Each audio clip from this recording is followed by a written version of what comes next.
প্রশ্ন মাসুদ সাহেবের কাছে, আমার কাছে দুটো প্রশ্ন। আমার প্রথম প্রশ্নটা হলো, জুলাই অভ্যুত্থানে যে লোক মারা গেছে তার জন্য নাকি শেখ হাসিনার ফাঁসির রায় হয়েছে এবং বিচার চলমান।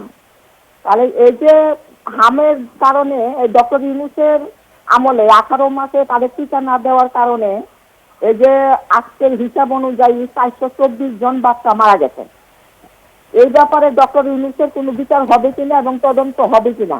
অসংখ্য ধন্যবাদ। থাকুন। আচ্ছা জি, প্রশ্ন করবেন, আরো একটা প্রশ্ন থাকলে করবেন। ডক্টর ইউনূস সাহেব যে টাকাটা ছাপাইছে, নতুন টাকা, এই টাকাটা আপনি পাইছেন কিনা আমি জানি না। তবে এই নতুন টাকা নিয়ে আমি বাজারে যাই কুকুর মুখে পড়ছিলাম, যেটা নাকি নকল টাকা। যারা নকল টাকা ছাপায়, এই টাকাটার 1 টাকা হয়ে গেছে। এখন এই প্রসঙ্গে কিছু বলবেন কি? ঝর্ণা যে কথাটা বলছে, উনি 5,000 কোটি টাকার কথা বলেছে, টাকা আরো বেশি ছাপিয়েছিল ওই সরকার। কিন্তু আমি আপনাকে যে জিনিসটা বলি, এই টাকা আপনি দেখেন, এই সরকার ক্ষমতায় আসার পর গত 2 মাসের সরকার ক্ষমতায় আসারও প্রায় 15-16 দিন পর একজন গভর্নর অ্যাপয়েন্টমেন্ট দিয়েছে। আপনি দেখেছেন আজকে পর্যন্ত এই সরকার ক্ষমতায় আসার পর যদি নতুন করে টাকা ছাপাতেন তাহলে এই গভর্নরের স্বাক্ষর আসতো। আপনি দেখেছেন এই বর্তমান গভর্নরের স্বাক্ষরযুক্ত একটা টাকা আপনি বাজারে পেয়েছেন? পাননি।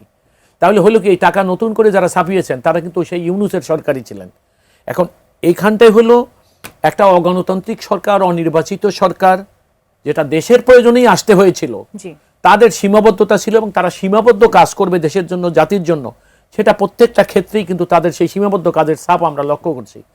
এখন ওই সরকারের, হ্যাঁ, আজকে যদি এই সরকারের বয়স 6 মাস হইতো, 1 বছর হতো, আমাদের চোখের সামনে যদি এই সকল সমস্যাগুলো ধরা পড়তো, আপনি দেখেন আজকে থেকে 15 দিন 1 মাস আগে আপনি লক্ষ্য করেছেন প্রত্যেকটা বাসায় আমরা যে পরিমাণ মশা, এই আপনার স্টুডিওতে কথা বলতে আসলে আমরা পায়ের দিকে লক্ষ্য রাখতে হলো মশায় আমাকে নীরবে কামড়াচ্ছে কিনা।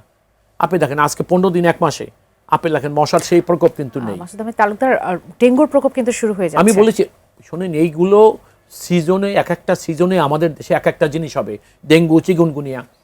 কিন্তু বিষয়টা হলো এটা কতটা, এই যে প্রকোপ শুরু হয়ে গেছে এই কথাটা, ডেঙ্গুতে মানুষ আক্রান্ত হওয়া শুরু হয়েছে, কিন্তু আক্রান্ত হওয়ার এটার প্রকোপ বেড়ে গেছে।